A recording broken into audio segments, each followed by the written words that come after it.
Olá, meu nome é Lucas e sejam bem-vindos a mais um vídeo do canal Materializando. Nesse vídeo eu vou falar um pouco sobre os materiais cerâmicos, o que eles são, quando e onde surgiram, quais os tipos, características e como é feita a fabricação desses materiais.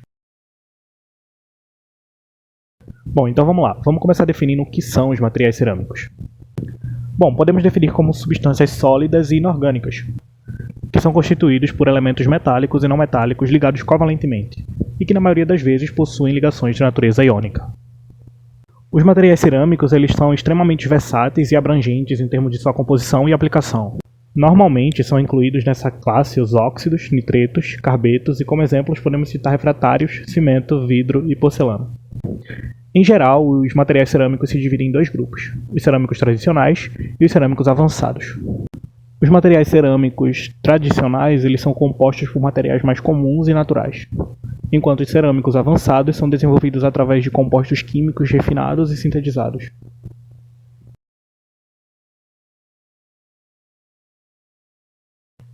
Bom, mas então quando e onde começaram a aparecer esses materiais cerâmicos? As primeiras cerâmicas surgiram lá na pré-história, no período neolítico, onde era utilizado vasos de barro com a cor de argila natural, para a fabricação de utensílios. Já a cerâmica artística ou para construção surgiu na antiguidade apenas em centros comerciais.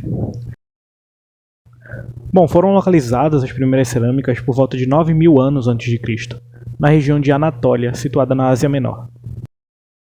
Já no Brasil, os estudos mostram que o uso da cerâmica se iniciou na ilha de Marajó, no Pará. Bom, agora eu vou falar um pouco sobre os tipos dos materiais cerâmicos.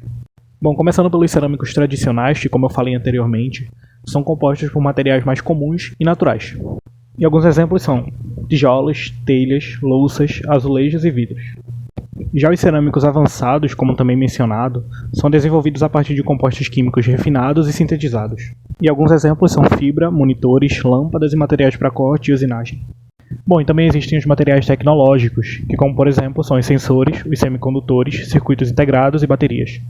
E esses materiais cerâmicos tecnológicos, eles também são conhecidos como materiais avançados ou materiais de alta tecnologia, que são substâncias ou compostos que foram especialmente desenvolvidos, processados ou modificados para atender às necessidades específicas em diversas indústrias e aplicações. Bom, e de fundo vocês estão vendo algumas imagens de alguns materiais cerâmicos, desde os vasos de barro, que aparecem desde a pré-história. Vocês conseguem ver também os materiais não ferrosos, que são aqueles materiais que não contêm ferro em sua composição principal, que diferentemente dos materiais ferrosos, como o aço e o ferro fundido, esses materiais não ferrosos eles são compostos por outros elementos metálicos e não metálicos. E esses materiais eles têm características específicas que o tornam úteis em diversas aplicações, incluindo propriedades mecânicas, elétricas, térmicas e químicas distintas. Bom, esses materiais não ferrosos eles também têm aplicações variadas em diversos setores industriais e são fundamentais para o desenvolvimento tecnológico e econômico em todo o mundo. E além disso, você também consegue acompanhar alguns materiais metálicos, que eles são amplamente utilizados na indústria devido às suas diversas propriedades. Bom, e também vocês conseguem acompanhar a imagem dos tijolos, que são elementos fundamentais na construção civil. Bom, agora eu vou falar um pouco sobre as características desses materiais cerâmicos.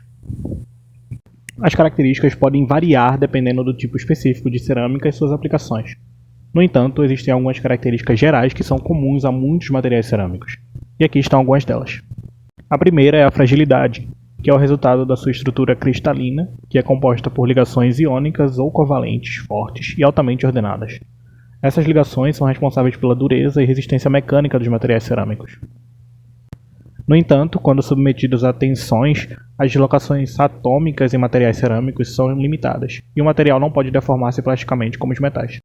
Outra característica é a alta dureza, que é uma das características distintivas e valiosas dos materiais cerâmicos. Ela se refere à resistência do material a sofrer deformações plásticas ou riscos em sua superfície quando submetido a forças mecânicas. Já o elevado ponto de fusão é outra característica marcante dos materiais cerâmicos. Ele se refere à temperatura em que o material cerâmico muda de estado sólido para líquido durante o processo de aquecimento.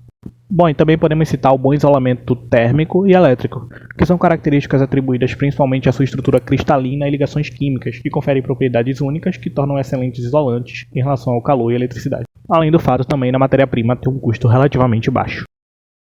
Bom, e agora eu vou falar um pouco sobre o processo e a fabricação dos materiais cerâmicos. Eu vou falar sobre algumas técnicas utilizadas, começando pelo processo da fabricação das cerâmicas de vidro, que envolve um processo complexo que combina características de ambos os materiais, cerâmica e vidro. E os processos feitos são prensagem, sopro, laminação e a conformação de fibras. E agora eu vou falar um pouco sobre o processo de fabricação de materiais cerâmicos particulados, que envolve a produção de pós-cerâmicos finamente divididos, que serão posteriormente compactados e sintetizados para obter peças cerâmicas desejadas. E esses processos são prensagem em pó, conformação, colagem, secagem e queima. Bom, então é isso. Resumindo o que vimos até aqui nesse vídeo foi que os materiais cerâmicos são formados por elementos metálicos e não metálicos. Vimos também que eles são resistentes, mas frágeis em certas condições, além de serem isolantes térmicos e possuírem baixos custos. Também falamos sobre as cerâmicas, vidros, cimentos, tijolos e fibras. E com isso percebemos que esses materiais cerâmicos estão sempre presentes no nosso dia a dia. Então é isso, muito obrigado a você que acompanhou esse vídeo comigo até aqui. Lembrando que o nosso Instagram é @materializando.frps se você quiser trocar alguma ideia ou falar um pouco sobre a engenharia de materiais conosco. E o nosso próximo vídeo, na semana que vem, vai ser sobre materiais metálicos, então não perca. Então é isso, muito obrigado e até o próximo vídeo. Valeu!